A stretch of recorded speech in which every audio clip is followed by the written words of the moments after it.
So I have used this, and as I mentioned from the data that I published, I have a network of 5 to 7 high schools, depending on the year that we follow kids that get concussions, kind of more of a community-based research and surveillance clinical sports medicine network here.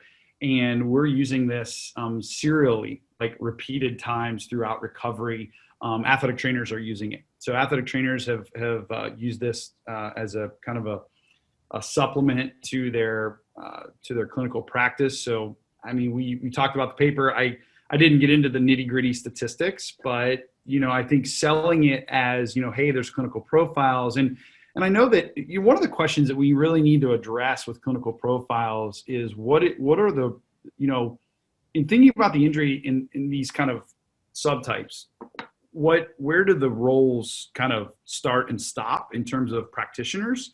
So what is the role of an athletic trainer? Like, is the athletic trainer, they're commonly in the trenches, right? So should they be, are they detect and then refer out, or should they be, using kind of some of these tools to better understand, which one of these profiles needs to be referred immediately, right? Which of the ones could be managed for a bit with behavioral regulation, low cost, non-pharmacological approach of just, regulating someone's behavior, sleep, diet, hygiene, sleep hygiene, diet, hydration, stress. So as far as using it and really getting, what's going to happen is your colleagues or your constituents are going to start to use this, and they're going to ask, well, what does this mean? Right? What do I do if I have someone that scores really high in this one profile area? Now, depending on the resources, we've established, we have really good resources here in Northwest Arkansas for some things, but then other things we're lacking. So that's the current struggle, is now you have this information. What do you do with it? Yeah. So I think that's a struggle.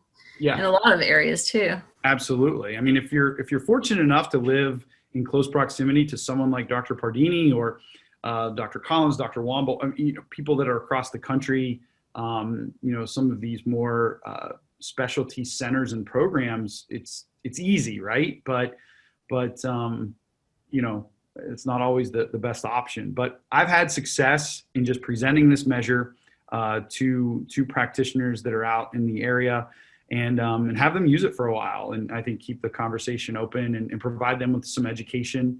Maybe some of the articles that I alluded to, just some background readings, and it sounds a bit therapeutic, right? But you provide some therapy, talk to them. No, but people have loved it. Athletic trainers have really liked it, and some of the team physicians here at the University of Arkansas have started to use it, and they really can kind of understand, when to push, when not to push, and really kind of matching each of those profiles with those approaches. And again, it's not perfect. You still have the individual there and the person. So we don't really treat this like treat concussion or manage it with a cookbook, right? There's lots of different combinations of risk factors and presentations that a clinician needs to consider.